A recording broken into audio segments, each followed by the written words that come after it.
Quan el Vicent em va proposar de fer aquest cicle, de fer un cicle de 6 exposicions que durés tot el 2022, doncs em va ensenyar l'espai, que és un espai amb unes característiques molt especials, perquè òbviament no és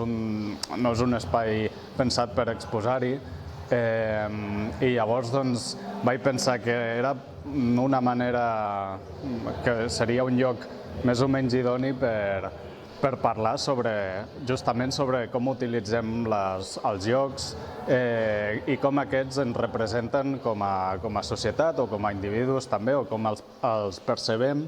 i etcètera, des de molts punts de vista diferents. Concretament podríem dir que 6 punts de vista diferents, perquè cada exposició presenta una manera molt diversa aquest concepte dels espais, però sobretot presenten, a part d'espais, una manera crítica d'entendre'ls o també espais que són crítics en si mateix. Per això vaig decidir anomenar-los espais crítics al cicle, jugant també amb aquest doble significat que pot donar la paraula crític.